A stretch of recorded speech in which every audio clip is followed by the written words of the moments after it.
Hi everyone, my name is Shelby and welcome back to my channel.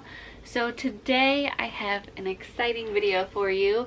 I have a book haul. Alright, so as you can see I have a lot of books here with me. They go down even, there's a lot. I don't know the number. So I have actually, these are all the books that I have acquired during quarantine thus far. So it's quite a few, but I have saved them up to talk about them since I've just been acquiring more and more and more. I figured why not document it in a book haul. So let's get rolling. So the first thing I have are two booky things. They aren't, go over that way, go lay down. So the first things that I have for you today are not actually books, but they are kind of like booky things. And that is, guys, hold on. Bookmarks. Okay, when's the last time y'all bought yourself bookmarks? Okay, I've been dog earing and sticky noting and whatevering into my pages to mark my books. Like, when's the last time you've treated yourself to like some bookmarks? So I got this like pack on Amazon and they are all like little different floral flowers and leaves and stuff, and I like that they're not actually like just like plain rectangles. They are like full cutouts, but yeah, they're just so cute and pretty and I'm having fun with them. I enjoy them. Got them on Amazon. The next thing I got was something that I've been debating for quite a while now, and it is a book journal. So I know we all have Goodreads, which I love, and I use Goodreads. I will link mine down below, so check me out on Goodreads. But I wanted something a little bit more in-depth, and this actually has a full play-by-play for every book that you read. So for this, the main essence of this journal, it does have a couple other little things that I won't get too into, but it has like every book that you have read. Okay, my cat's eating the bookmarks, hold on. So the main essence of this journal is just every book that, documenting every book that you've read.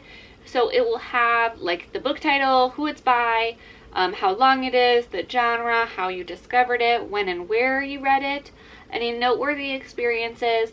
And then I do really love that it has like a scale 1 through 10 of different, I don't know if you can see it here, of like different features in the book here. So it has like a rating scale of quality of writing, pace, plot development, characters, enjoyability, insightfulness, ease of reading, photos and illustrations, and if you recommend this book and to who, and then like your main kind of like summary of the book here. So I think this will be really, really awesome for my comprehension.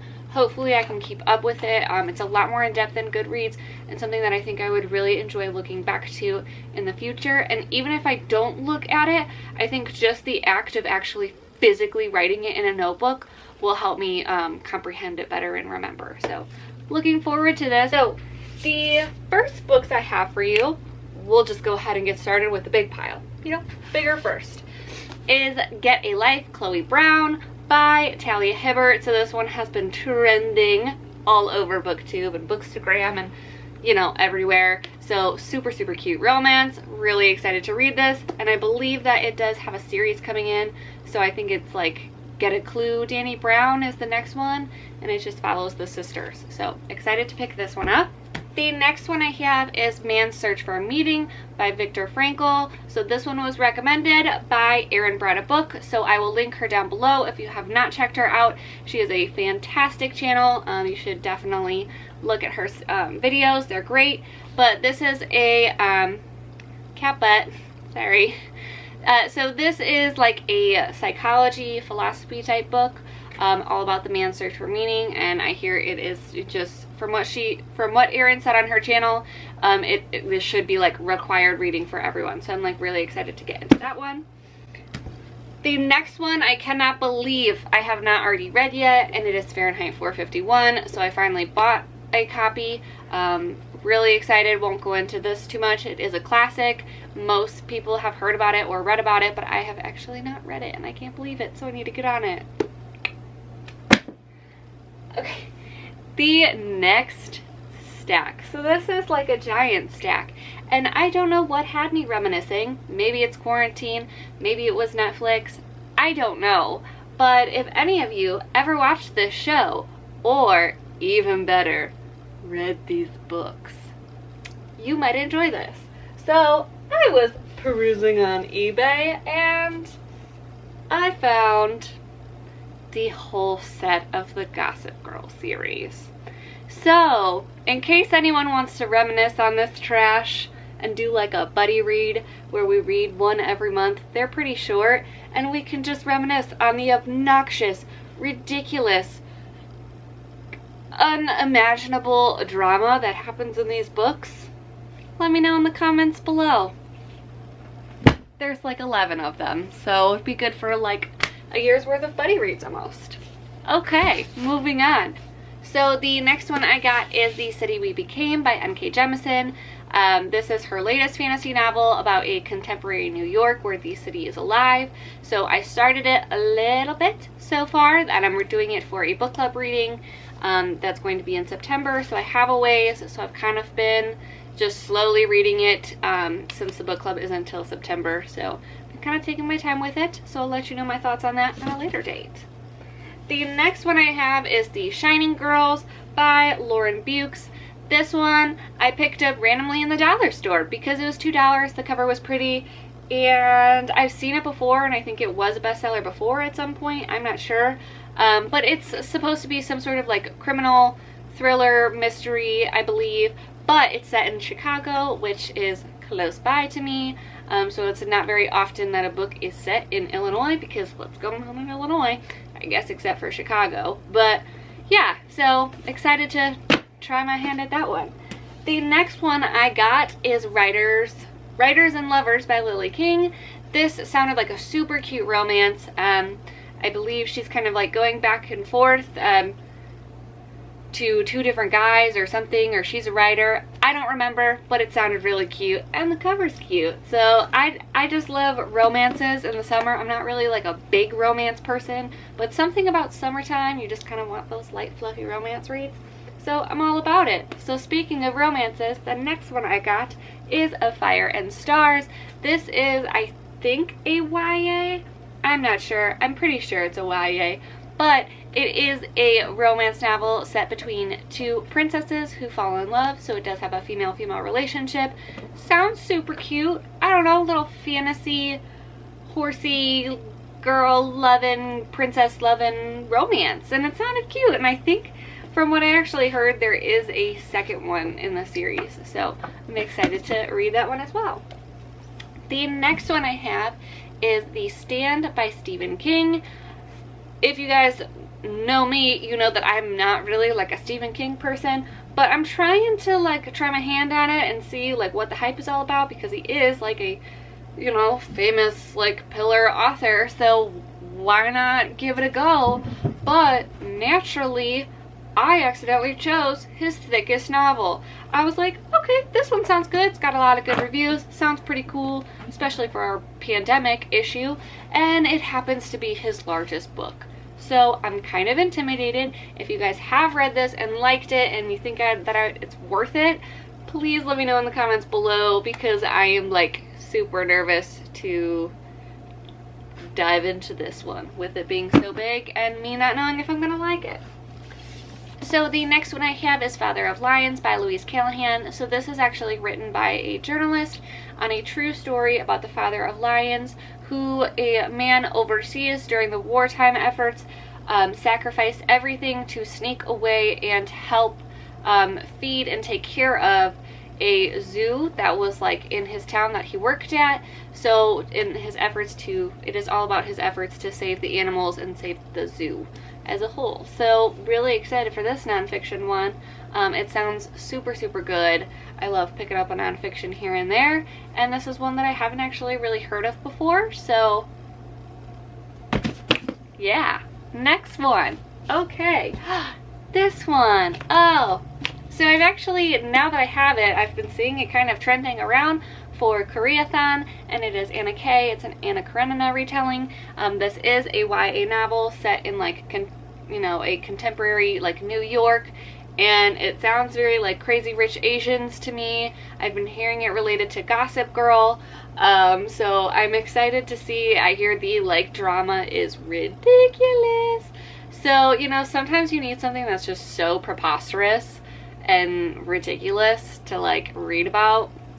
Why not? I'm all about it.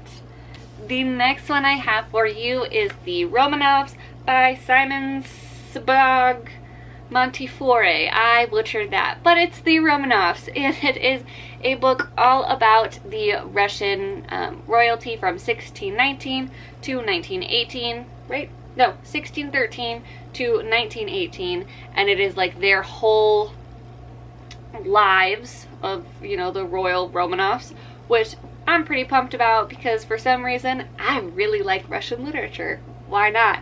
And on the back, it is even described as War and Peace meets Game of Thrones. Sign me up. I'm so excited to read this. It is supposed to be, I mean, it's all true. It's all about them. And it's supposed to be so dramatic, so ridiculous. Who's mad? Who's not? Who's screwing who? Just like awesome royal juiciness. Boom. Yeah. The next one I chose as my book of the month pick was The Beauty and Breaking by Michelle Harper. This one is a woman's memoir who is an ER doctor, and it's all like the good, the bad, and the ugly, and everything she has learned, like the most profound experiences that she's had with her patients. It sounds like it is going to be so powerful, so heartfelt, and just, especially as someone who works in the healthcare field, I know that I'm just going to like relate to this one so empathetically, perhaps cry, who knows, but I am just ready for this. The next one is Red Notice by Bill Browder. This is supposed to be like a financial thriller. It is a memoir, so it is all true. So the fact that it is, so a true story of high finance murder and one man's fight for justice. But it's true. And it's supposed to be crazy. With a guy who is like super big on Wall Street, and he ends up going to Russia, and he ends up making his fortune there, and crazy things happen, and people are out to kill him, and so high finance and murder and just craziness, but it's true. The next one I have is The Vanishing Half by Brett Bennett.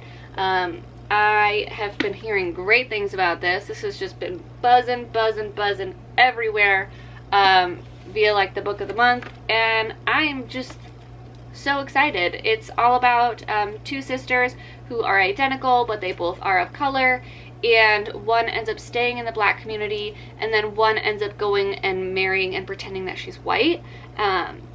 And leading the different, they're identical and they're sisters, but they also lead very different lives. So I hear it's just amazing and beautiful and powerful, and I have this on my next to read list. My daughter wants me to read this one because it has a pretty cover, so yeah, but it's also going to be beautiful, and I'm ready for it. So the next two that I have are middle grade books. This one is The Book Wanderers, and it is all about a girl whose mother disappeared, and she finds comfort in the stories, and she ends up finding out that the stories are real or something, and she ends up traveling in the stories. Not really sure, but it sounded super cool, and I love middle grade. I don't care what anyone says. I probably read it more than YA, because like it's cute and it's simple and it's short and sweet and packs a punch. The Book Wanderers, y'all. Gonna read it. The next one I have is The Girl Who Drank the Moon. This one, it's been a while since I read about this one, but it sounded super good. Something about how like the people end up leaving a baby to sacrifice, but then like there's something with the moon, and she has powers with the moon, and it's all mystical and magical, and yeah, so The Girl Who Drank the Moon by Kelly Barnhill. The next one is A Manual for Cleaning Women by Lucia Berlin. This one is all like short stories by Lucy Berlin. It's just supposed to be of like real stories, selected stories, that this author wrote about just like real women and real people living ordinary lives is what it sounds like. And I know that some people find that a bore, but for me, if an author can, like, I just find it fascinating reading about ordinary people doing those ordinary things, because we all realize that that's just what life is, and you get this like communal sense-ship, like, that we're all just people. We all have to do boring stuff. It's not like life isn't all just going to be super crazy and thrilling and amazing and whoa, drama, this, whatever this is. But I like reading about, like, just ordinary things. Like, you just learn so much from people and realize, you know, you're not alone, okay? Like, life isn't just thrills every single second of the day. And if it is, y'all must be tired, because it's not for me. It can get boring sometimes, okay? Just read about ordinary people. Cool. The next one I have is This Is How It Always Is, by Lori Frankel. So this one is kind of just a big loving family story is what it sounds like. Just lots of unexpected curveballs that are thrown into the family and just like the bonds of family. So it sounds like it's going to be a like a lemon family story. The next one I have is A List of Cages by Robin Rowe. So I have heard, I got this specifically because it was like kind of related-ish to A Little Life, about it being like super heavy and like powerful but really, really good. A Little Life destroyed me, and it was so good, but I got this one anyway because I'm sure it's good, even though it's probably gonna break my heart or something. So I haven't read it yet because I'm not ready for such a heavy read during quarantine, but I'm coming for you. The next one I got is Mostly Dead Things by Kristen Arnett. So this one I picked up specifically because it is about her father who commits suicide, and the family has to then run the taxidermy business that they run, and it just sounds like creepy and oddity and weird. And honestly, the fact that it's like a taxidermy shop, I'm just like, I was sold there. So like, let's talk about creepy dead things, you know, in the background, or even if it's not like a main relevance thing, which it sounds kind of like it is, but like, let's talk taxidermy dead things. Yeah. Okay.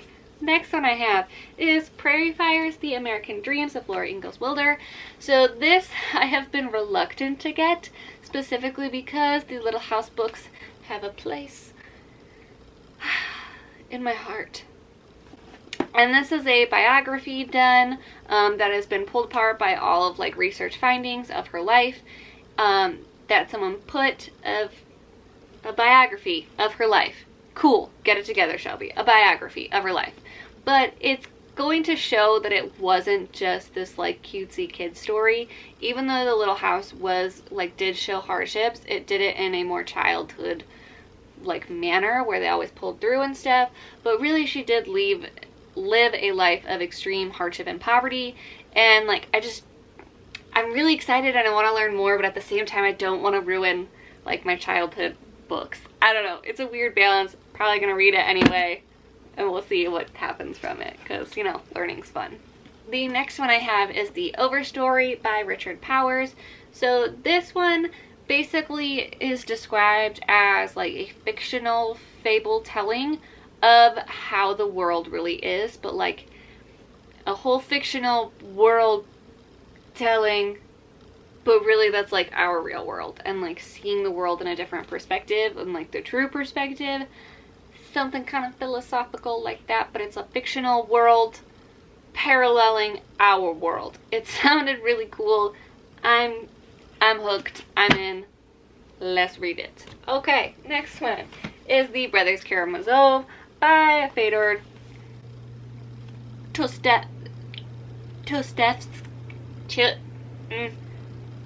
Dostoevsky.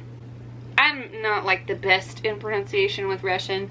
I can do it better in my head, but then when it actually is out loud, it comes out different. Anyway, so this is The Brothers Karamazov. This is a classic that I've been wanting to pick up for a while. This one basically is all about, it's following the three brothers, I believe it is three brothers, and how they are all very different. They all are kind of like, you know, you have like the sensitive one, the intellectual one, and it's like their relationship, and it brings up a lot of like philosophy, religion, psychology, all like the main meanings and essence of the world and people. So I'm really excited.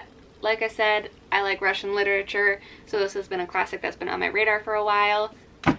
So I'm going to get to it. The next one I have is Jonathan Strange and Mr. Noral. I have heard mixed things about this one because it is gigantic.